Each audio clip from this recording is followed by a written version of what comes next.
अंता उपचुनाव को लेकर बीजेपी ने अपने प्रत्याशी की घोषणा कर दी है। इन तमाम मुद्दों पर बात करने के लिए हमारे साथ बीजेपी के प्रदेश अध्यक्ष मदन राठौड़ है, उनसे बात करते हैं। सर, अंता चुनाव में जो मुकाबला है वो त्रिकोणीय हो गया है। बीजेपी को आप कहां देखते हैं? भारतीय जनता पार्टी जीतेगी जी।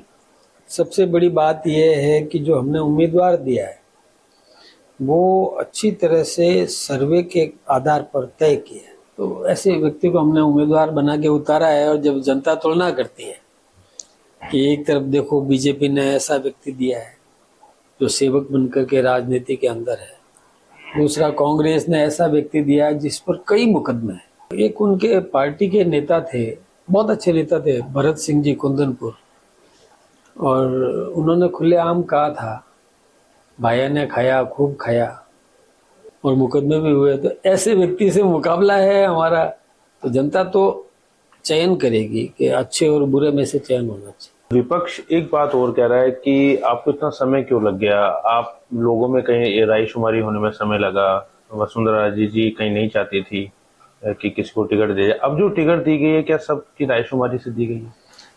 पहली बात तो मैंने आपसे शुरू में भी कहा कि हमने सर्वे कराया। कांग्रेस के पास तो था क्या, वो तो जिस दिन हारे हमारे कंवरलाल जी जीत गए थे और ये जो उम्मीदवार कांग्रेस के हारे, उसी दिन से वो तिकड़म में लगे हुए थे।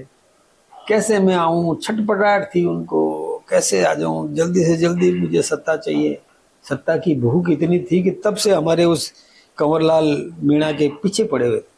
और कांग्रेस पार्टी निर्णय करे उससे पहले अपने आप को उम्मीदवार घोषित कर दिया। कांग्रेस भी मजबूर हो गई कि अब जब इसने उम्मीदवारी घोषित ही कर दी तो फिर इसी को बनाना पड़ेगा। बाहुबली है, धनबल है, बहुत पैसा कमाया था तो सब कुछ है उसके पास, और उसने आव देखा ना था, पहले दिन ही नामांकन भर दिया, अरे कोई दूसरा नहीं आ जाए कहीं। हमारे यहाँ देखो रायशुमारी सबकी होती है, बिल्कुल हम सब एक हैं। आदरणीय वसुंधरा जी, आदरणीय भजनलाल जी, हमारा केंद्रीय नेतृत्व, हमारे वो दुष्यंत सिंह जी, और सबने मिलकर के एक मत से और हमने उम्मीदवार उतारा है। कहीं कोई हमारे में भेदभाव है ही नहीं। मतलब नरेश मीणा जैसे देवली उनियारा चुनाव लड़े था जब उन्होंने, अब वो वापस से मैदान में, तब भी कहा गया कि ये बीजेपी की बी टीम है और कांग्रेस को नुकसान करेगी, तो क्या इस बार भी वो रणनीति है? एक बात मैं आपको बताऊं,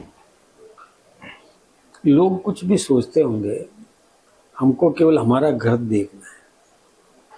पड़ोस में ताक झांक करना ये अच्छी आदत नहीं है।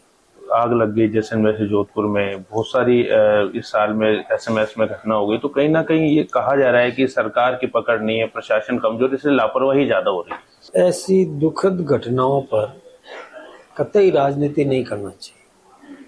सुधारवादी कोई में सुझाव आता है तो हम स्वीकार करने के लिए तैयार हैं। हमने तत्काल जो राहत देना चाहिए था, हमारे मुख्यमंत्री तत्काल पहुंचे, राहत देने का काम किया, और राहत देने अस्पताल में चिकित्सकीय व्यवस्थाओं को सुधारने के बाद उन्होंने उस बस को किसने फिटनेस दिया उसको सस्पेंड किया, बॉडी किसने बनाई उसके खिलाफ मुकदमा दर्ज किया, फौजदारी मुकदमा दर्ज किया, गिरफ्तार। पूरा वीडियो देखने के लिए डाउनलोड करें दैनिक भास्कर ऐप।